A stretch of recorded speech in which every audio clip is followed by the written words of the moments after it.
probably wondering why someone from the state government is here to talk with mainly private sector people, but the New South Wales government has about 400,000 employees. It's got command and control type agencies like police, it's got state-owned corporations, it's got devolved organisations like schools and hospitals, it's got service providers, infrastructure providers, regulators, policy-making agencies and so on. So a lot of the work we've done over the last, or my team and I have done over the last 5 or so years, has been focusing on a whole range of different organisations, and I'm here today because perhaps some of that may be of use to your situation. I'd like to state also, I'm here as an individual. I'm certainly not here speaking on behalf of the state government, and I'm not here speaking on behalf of the New South Wales Public Service. Two of the areas that we're focused on, we originally looked at how you embed ethics in an organisation, and we took what I call the organisational infrastructure approach, and I'll talk about organisational infrastructure. And then when we found that generally worked, but not well enough, we started focusing on how do you embed ethics in organisational culture, and I'll focus on that in the second part of the talk. I think many of you will understand embedding ethics in the organisational infrastructure. You get your values, some principles, you have a nice statement saying what we're here to do. In New South Wales, we've actually got it in legislation, the core values of integrity, trust, service and accountability, and there's about 15 or so principles of behaviour. Those values are similar to the Code of Banking Practice, but whereas the Code of Banking Practice pretty much focuses, if I understand correctly, on how you conduct yourself ethically with your customers, in the New South Wales government sector we focus very much on how you conduct yourself ethically as staff, as managers, as boards and committees and so on, with your customers, with each other as staff and colleagues, with other stakeholders, and in the state government we're also very conscious we're accountable to the government of the day, which may be equivalent of being accountable to your boards. Once you've got that, those values and principles in place, you can probably think through in terms of governance all the other things you need to have, a code of conduct or a code of ethics and conduct. Our approach is very principles-based. It's not a shopping list of thou shalt do A, B, C, D and E. It's principles, and it's up to people to work out how to apply those principles in their workplace. There are a few mandatory requirements, such as senior executives need to declare their private interests formally in writing to the head of their agency to make sure that there's no perception of bias. Or if they do have some genuine conflicts of interest, because they might have self-managed super funds or whatever, that the organisation can work out how to address those conflicts of interest without jeopardising the reputation and the service provision of the organisation. And in the Code of Ethics, there's also some implications for unethical behaviour, which I'll come back to a bit later on. In terms of infrastructure, we've built our core values into the HR system, the way we recruit people, the way we promote people, the values of integrity, service and accountability are criteria that are used to select people, and if you want to be recruited you need to be able to demonstrate that you can apply those values in practice with your teams, with your managers, with your clients and so on. There's obviously a lot of resources. They're all the usual things you'd probably expect in a well-organised organisation. There's training resources. We had conferences with senior executives.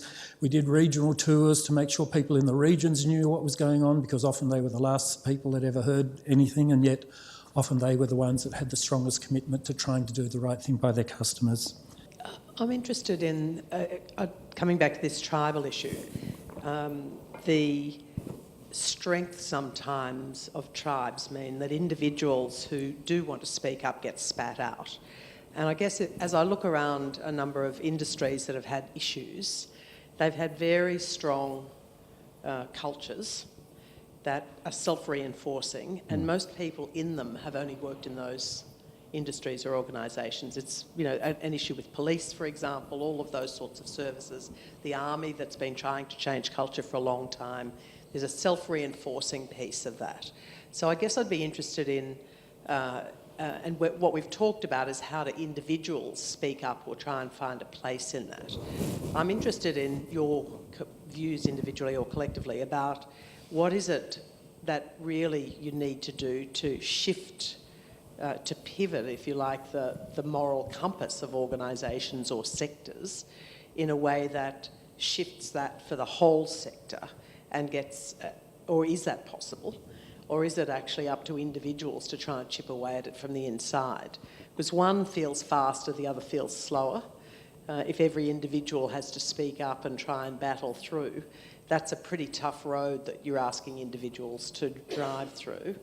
And as we all know, that lots of culture is about the systems and ways of doing things inside organisations or industries that are ultimately self-reinforcing. So I'm trying to, if I can ask you just to tease out what are the big things that maybe are more top-down than bottom-up that you think really need to change for industries that are facing some sort of ethical dilemma or moral crisis. And are you taking it, is your question on the industry level, so it's a systemic... Well, industry or organisation. You know, okay. You might say army. 4 things, because we've had exactly this challenge in New South Wales. Leadership from the top, really strong. Secondly, defining what you mean by ethics, and part of defining is actually what are you measuring, because measurement will drive change. Thirdly, and this may seem a bit odd, but it's not the people at the top, even the 2 ICs tend to get it, it's the 3 ICs who are doing 20 other things and then someone tells them they've got to do something else. That's where a lot of the resistance is, because they're overworked, they're not clear on what they have to drop, and they're the ones that are driving your systems, your programs, your policies and so on. So operate at that level. And the 4th thing is get people on side, use a change management approach that will use the strength of those people, usually in the offices out in the field, that really want this good stuff to happen. Have a change management approach that will energise them to support what's going on. And the other thing that we took from the Victorian government was a set of metrics, because we in New South Wales have annual surveys of staff, no, not surveys, census of staff, and we asked them things such as, does your senior manager walk the talk? Do they demonstrate the values of your organisation? Can you speak up in your team and you feel confidence to have a differing view from other people? Practical sort of things that we can then use. Those results are published annually. Those results are broken down at divisional and as low as possible in the organisation without compromising the confidentiality of staff. So that means it's not just the CEO who can see how is the organisation tracking in terms of those values each year. People at much lower level, at branch levels, at hospital levels, even in schools, as long as it doesn't compromise the confidentiality. People at that low-level managerial level can see what's working, what isn't working, what staff say is happening and what isn't. In short, this is the 5P approach to ethics.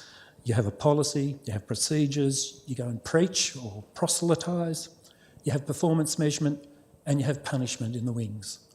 A lot of people don't think very much about punishment and ethics, but what we've found in New South Wales is once you start sacking senior executives for unethical conduct, that really brings people's attention back to ethics. This has been operating for 5 years. What's worked, what hasn't worked? Many of you may not be surprised that having a really fantastic, I love it, set of high values and principles of behaviour didn't inspire a few people, but it was the measurement that really drove organisational change, behavioural change, helped teams start developing much better practices. In the first year, people were shocked to see how many staff reported that there was bullying going on in the workplace. And suddenly there was a whole range of activities taken across all 120 odd agencies to start addressing bullying in the workplace. In subsequent years, we published, and this is all publicly available, so that also helps not only agencies compare with each other, or hospitals compare with hospitals, or schools with schools, or police stations with police stations, but it also lets the public see what's going on. And in terms of public trust and confidence, that has been a really crucial step. But what we found is when managers get a snapshot of what's going on, what their staff is saying is going on in their team or in their workplace, that's where real, genuine redesign of work, changes to training, changes in the culture of teams and branches has worked, and then that has flowed up as well as flowing down. So that was the embedding ethics in your infrastructure, your organisational infrastructure approach that we've taken, and it's working generally quite well. But there's a few areas where it hasn't worked, and when we looked at why it isn't working, we started realising that even with all this infrastructure in place, if you've got a culture where people say, oh yeah, that's what the bosses say you have to do, this is the way we really do things around here. People go off and do a training course in ethics, and they come back and they say, oh yeah, it was nice, but it's rubbish because we really do things differently on the ground. There are cultural problems that weren't being addressed. And I'm currently working on secondment in an organisation where I've been asked, well, the goal is to embed ethics in the DNA of the organisation. And my team's taking a very specific culture change approach. What that means is, and I just need to briefly say what we mean by culture, because it's particularly with the Royal Commission and things going on at the moment, there's a lot of talk about culture, but it's got very different meanings depending on who you talk with. The approach we're taking very much is culture is about the shared values and ideas and mindsets and understandings and norms that you have in your workplace. And it's also the routine practices that go on. It doesn't matter what the policies say, it's what you actually do, what your manager does, that is the culture in the workplace. You don't learn this doing e-learning, you learn it by watching what your manager does, what the executives do, what your teammates do. You pick up the stories about what happened 3 years ago when someone was killed in the regions because they went out on to do some regulatory work on their own and they really should have gone out with someone else. It's those sort of stories that carry on and that get passed on, and that's that's what I mean by culture. Hi, my name's Carly. I'm from the Responsible Investment Association, and we have over 200 members, half of which come from the more kind of institutional investment side that are driven to be responsible investors, largely from a risk mitigation perspective, and the other half of our membership, which would define themselves as ethical investors who are much more values driven in terms of what brings them to take that approach. And I guess I'm just interested, my sense is that there is a bit of a stigma when you approach a conversation in terms of seeking a behaviour change on ethical grounds, that kind of opens up this whole idea of taking a moral high ground, and that's something very personal. And I'm just interested whether you think when you're having conversations whether labelling something as being ethical immediately puts up different kinds of barriers, or is that just always going to depend? Before the others answer, I can tell you with a fair degree of confidence, the answer to that depends on the age of the person you're speaking to. So my experience has been that people in their, say, 30 and younger have a much greater appetite for things being called ethics than those who are older. But that's just been we've done quite a lot of surveying, over 1,000 at a time on that, and there seems to be a generational change. Inversely, anything to do with religion has declined while ethics has gone up. So quite interesting. But anybody got any ideas about how you negotiate that? If for at least a certain part of the population saying it's ethical is going to be a problem, then do you just shy away from it? I mean, that's in a sense what you were saying, Don. You said, don't even use the word. In the workplace, we do have ethical policies, so people know, and they're clearly defined. But in the workplace, we say, what do you want? We ask practical questions about how they can do their work better, quicker, cheaper, easier, with better customer service. Yeah. In the workplace, we've found that approach will bring out the underlying ethical questions, but it will make ethics make sense in practice. I mean, Don, you talked about principles-based approach as something that you're using with the water regulator. a principles-based approach is different because it doesn't tell you precisely what to do. It says if you're making a decision, you've got a certain degree of freedom to exercise your discretion, to respond to the circumstances in which you find yourself. But I'm getting a sense from you, Bob, that that may actually be quite challenging for some people. Absolutely. And is that for most people, or is it to do with one's engagement and experience with these things? Or, because clearly you think that this is going to be helpful to take a principles-based approach. So you're not telling people precisely what to do. There was a comment in the Fin Review today saying, for heaven's sake, do not regulate culture in financial institutions.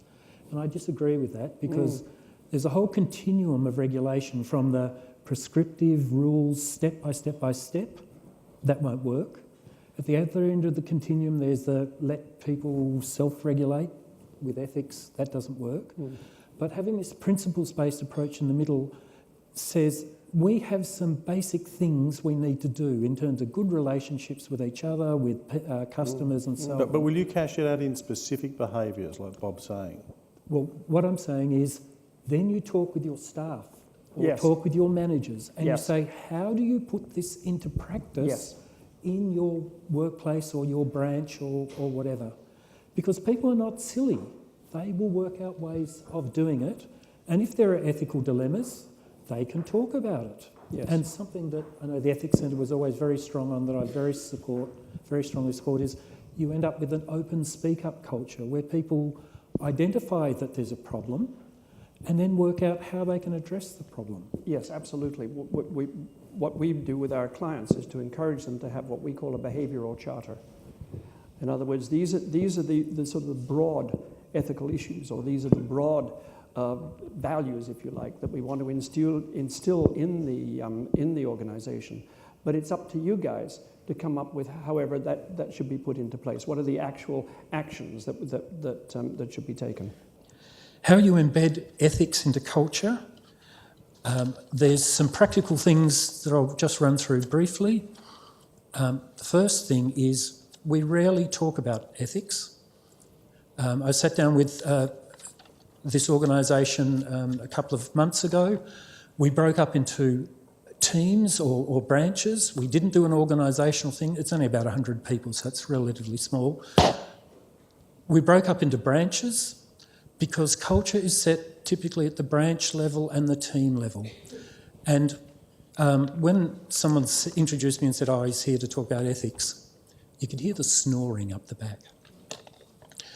But what I said was, look, I'm not really here to talk about ethics. What would make this place a really good place to work? And they talked in teams and then larger groups and so on.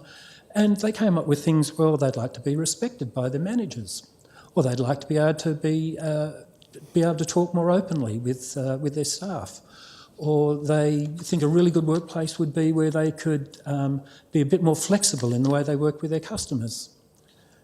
I didn't mention the word ethics, but they were bringing up respect, accountability, trust, service, integrity.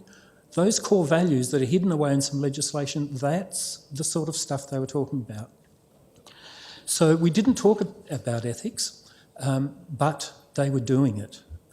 The second thing that happened was by working together as a team and as a branch, and this is the cultural method we're using, people listening around the table, and I knew from doing a bit of investigating, there were some people who hadn't been doing this in the past. They had had pretty dodgy relationships with each other or with customers or whatever. Hearing each other talking about what makes up a good workplace was starting to set those norms. It was resetting the standards of what is good practice around here. And that process of getting people together to talk about what makes a good workplace, what makes it us professional, those sorts of issues, it was helping to reset the values so that when people went back to their offices, they knew people at the top wanted it, their manager wanted it, most people around the table wanted it, and those who didn't want it, they were the odd ones out.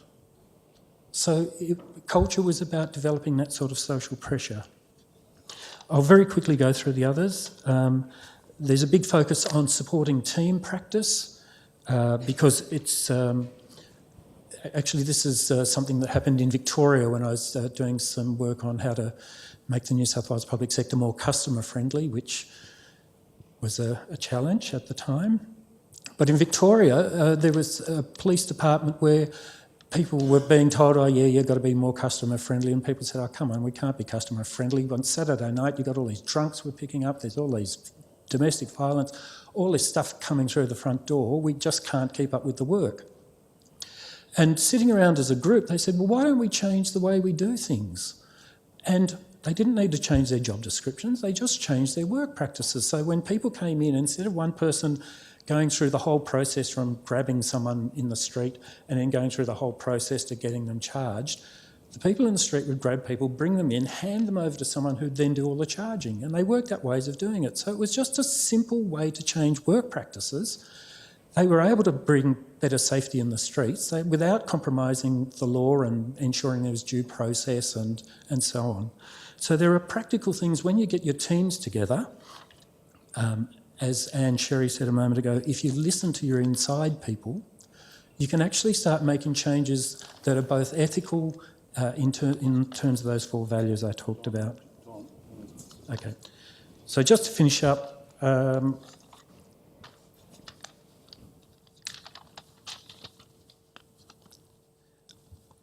it's important that there are consequences for ethics. The approach we've taken in New South Wales is you need to have a positive approach to ethics because it's about doing the right thing by the customer and each other and so on. But we also have an ICAC that if there is fraud, corruption, maladministration, there's the hard edge in there as well. And the one other thing I'd say is that a lesson we've learned in New South Wales is this culture change approach. We had a Royal Commission into police about 20 years ago, and they've found every 10 years or so it's like you need to start all over again because you need to continually revise what you're doing and re-inspire as new people come through. So with that...